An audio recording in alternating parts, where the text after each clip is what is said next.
Alright, so I just did a video not too long ago about the release date of Augments in Chapter 5, Season 1.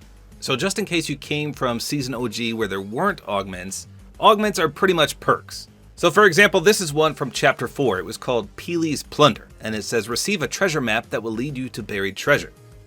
Now when augments first came out, what you had to do was cycle through them until you found one that you hadn't got before. So you only started with a handful, and it was just random as to when you unlocked the new ones. But then later on in Chapter 4, they just started giving them to you. So if a new one came out, it would just randomly be at your disposal. So I don't know which way they're going to go in Chapter 5, Season 1. Hopefully they just give them to us like they did later in Chapter 4. But regardless, that's how it works. You get displayed 2 random perks or augments, and you pick one, and you can re-roll it once for free, and then it charges you gold to re-roll. So as we know from the upcoming Week 3 quests, there is a quest to activate 15 augments. So they've got to be enabled this week, probably tomorrow, so that we can do this quest. So let's go through all of them and see if there's any good ones or not. Because the last season of Chapter 4, the augments were terrible. And of course in Season OG, we didn't have any. So here we go, they're broken up into categories. The first category is combat. The first one is called Cluster Collector, and it says gain 2 cluster clingers. Eliminations grant additional cluster clingers. So that one's pretty good. If you haven't used these grenades yet, they're really powerful.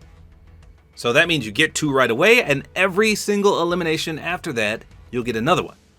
Next up is Laser Precision. It says weapons with a laser mod deal slightly increased headshot damage. Gain a rare weapon with a laser mod. So again, that's a really good perk. You instantly are granted a blue weapon with a laser mod. It doesn't say which kind, so it's got to be completely random. But at the same time, the laser mod also deals increased headshot damage. How much? We're not sure, but that's amazing. Next is Barrier Breaker. This one says weapons with the muzzle break mod deal increased structure damage. Gain a rare weapon with a muzzle break mod. So that'll be better in builds. I don't know if I would pick this one in 0 builds, unless I didn't have a blue rarity weapon to begin with. If I didn't, you obviously get one with this perk, so that's good. But that definitely sounds better suited for builds where you can destroy structures a lot easier. And then the last one in this category is Shield Suppressor. And this is probably the best one in this category. It says weapons with suppressors deal increased damage to shields. Gain a rare weapon with a suppressor. So I like this one. I love the suppressor. I love the way that it sounds. People are always confused where I'm shooting them from. And now it does increased damage to shields. Sign me up for that one. So that whole category is really good. So next we have the Gamechanger category, and these are usually really powerful. So the first one is called Jump Time. It says gain a super sprint jump every 20 seconds. So that's not bad, a super sprint jump. I guess it depends on how high that takes you. Is that the same effect as eating a flowberry? Or is it like a shockwave grenade? I don't know. But every 20 seconds, that's pretty cool. I wonder if there's a way to activate it. I would like to know when the 20 seconds is up, or can you even stack them? If you can stack them, that's going to be amazing, but I doubt it. So it sounds good. I guess we'll have to see how that one plays out. Next up is Shield Breakaway. It says gain the slap effect when your shield breaks, over shield excluded.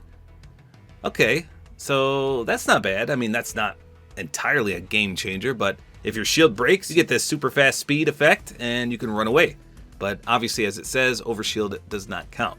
So personally, I would love to see that extended a bit to last maybe double the amount of a slap effect duration. But again, it doesn't say that, so we'll have to see how long it does last. And then the last one is Swift Combatant. It says gain increased movement speed while aiming down sights, reloading, and after downing enemies. Okay, well that is interesting. Again, we'd have to see this in game. Well, if it's anything like Call of Duty, when you get that increased strafing speed while you're aiming down sights with a certain perk, it changes the game dramatically. I don't know how it's going to play out in Fortnite, but it sounds promising. So those 3, I guess they're not as game-changing as I would have hoped, but they're still not bad. None of those are truly bad, so all of those are at least usable. Then we've got Mobility and Scouting. So the first one is Water Rifter. And it says get rifted into the air when you swim into a fishing spot or if you stay in the water for 15 seconds. Now this is my cup of tea. How awesome is that? You literally can make your own rift if you just sit in the water for 15 seconds or you swim into a fishing spot. How many times have you been chased in Chapter 5 with nowhere to go? People chasing you with the grapples, people chasing you with vehicles, or people just chasing you because you have a medallion. Well, now you can just jump into water, swim into a fishing hole, and boom, you're in the air. How awesome is that? This is going to be my favorite perk, I can already tell. The next one is Soothing Slap. So it says gain slap energy regen after using any healing consumable. So that's powerful. That's like a double healing effect. And remember, they all have rarity. So whichever one is the best perk, there's like a 1% chance to get it. And you'll get the crappy ones most of the time. So just keep that in mind. If some of these sound way strong, it's probably going to be a pain in the butt to get. Next we have Storm Chaser. This one says reduce the amount of stamina drained while tactical sprinting. Reduce further while in the storm. I'm 99.9% sure we had this one before because I remember this. Basically when you're in the storm, it's gonna let you sprint for longer durations. And it sounds like even when you're not in the storm, you can still sprint for longer durations with your stamina meter. So that sounds good. And lastly, we've got Aquatic Warrior. It says you move faster and regenerate health and partial shields while in a body of water, except while in the storm. So again, we've had this one before. It can regen up to 50 shield if you swim, but it does take quite some time. And of course, you do have to be swimming in the water. So that's a good one. I used that a lot back in the day. Then the last category is looting. So the first one is Mini Reward. It says instantly gain mini shields and gain additional mini shields when opening containers. So we've had perks like this before in the past, never with mini shields, but similar in nature. So let's say you just land and you activate this perk, you're going to get presumably 3 mini shields in your inventory, and then anytime you open any container, an ammo box, a chest, even a fruit box, you're going to get a group of minis out of there, probably 3 as well.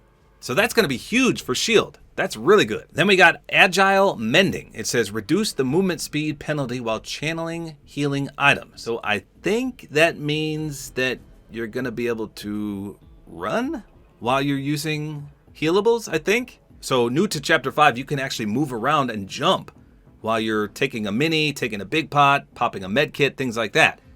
But you can't do anything else. You can't sprint. You can't go faster than just a walk. To me, this sounds like you're going to be able to run while you're popping any of those, I think. So that's not bad.